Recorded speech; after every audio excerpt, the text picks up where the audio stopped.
Magandang gabi po. Bigla ako naging live. Welcome. This is your friend Julius Obregon, and I just thought of announcing po yung coming program ko called Insight.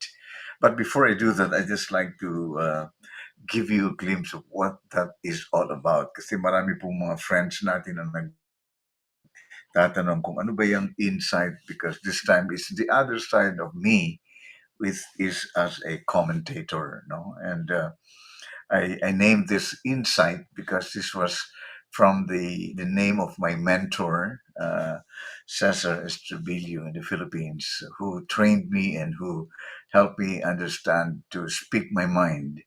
Yun po ang program niya. He is a famous broadcaster in Bacolod City, and now I would like to revive his program in memory of him.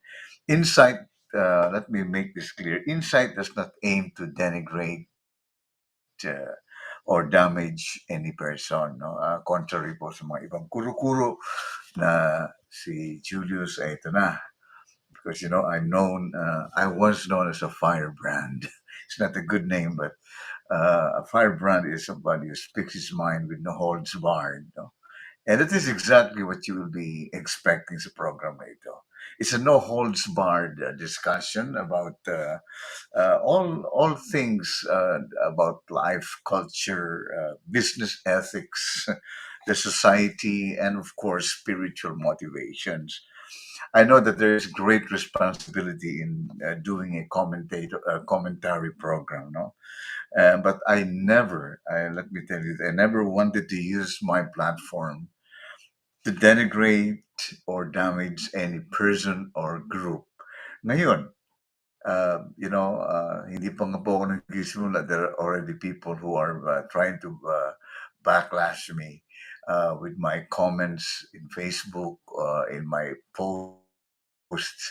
You know, if if it does not pertain you and you're not guilty about the issue, I'd rather just keep quiet. No, so the more that we react, I always say this: the best reaction is no reaction. We're going to talk about society. We're going to talk about the Philippine culture.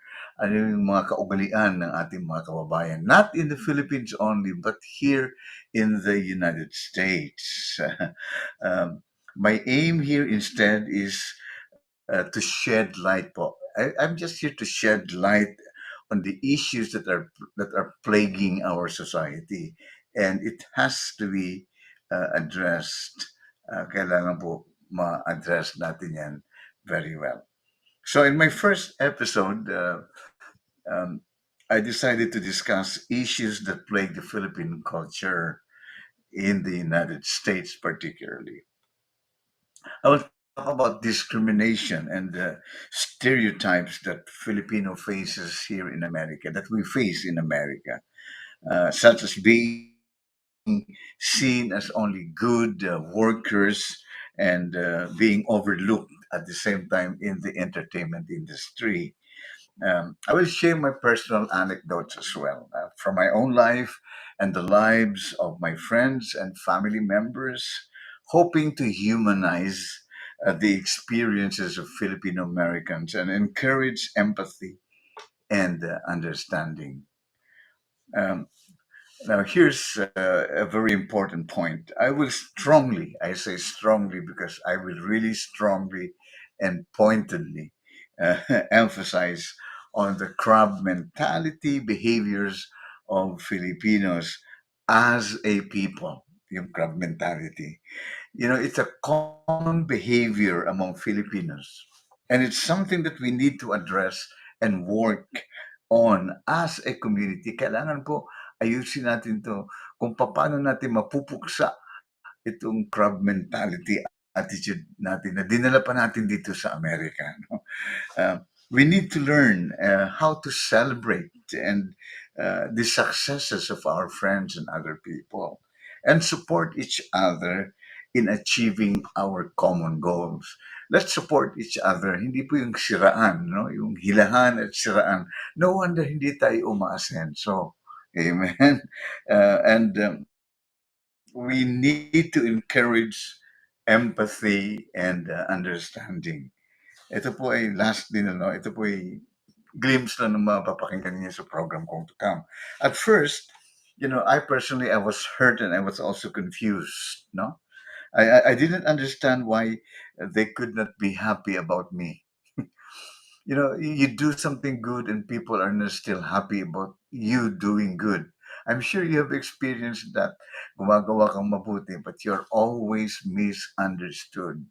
I don't know why people are like that, but we will delve into that carefully and prayerfully.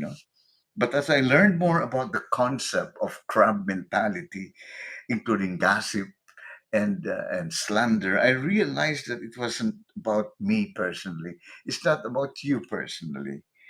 Yan ang totoo po yan. It was often swept under the rugs, no? But palagi natin tinatabi, hindi natin pinag-uusapan. We don't even want to talk about that kasi yung ego natin tinatamaan. But it has to be openly discussed and it has to be addressed, mga kaibigan. Kaya my program, kung sabi nga, bato-bato sa langit, kung tamaan, huwag kayong magagalit. No?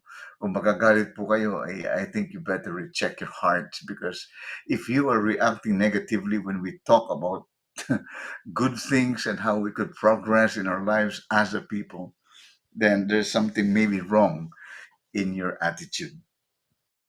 The crab mentality is a phenomenon. It's a phenomenon when people try to bring down others who are succeeding.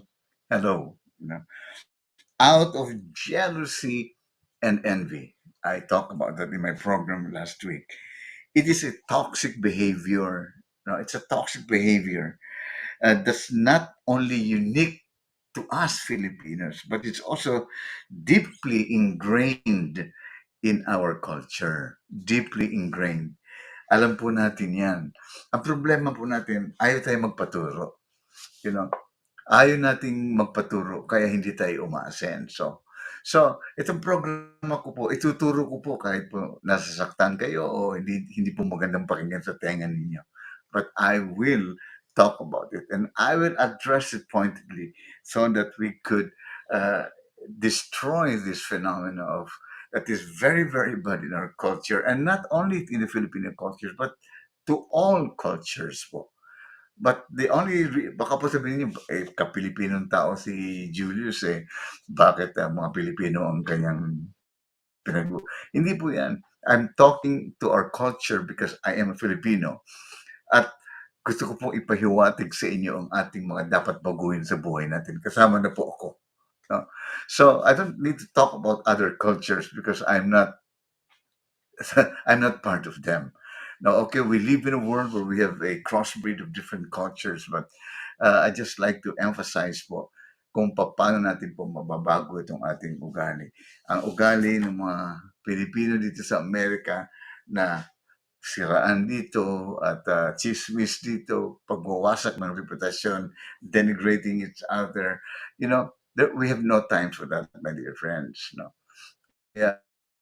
Insight is coming to you tomorrow evening. No, that is my first episode, and I'm just giving you a glimpse of what I will say. Gusto ko lang pong maliwanag because I cannot explain this tomorrow. No, kung ano po ang concept ng insight. No, hindi po ito. Though I will be acting as a commentator, but I'm not a political commentator. I will just share my observations in a spiritual context. And where there is wisdom po, dapat makinig tayo. If it is not musical to your ear, my dear friends, or to your ears, mga kaibigan, then that is something that you need to address yourself. This is Julius Obregon saying thank you very much for joining me in this very random streaming po, no? But I'll see you tomorrow sa Insights. God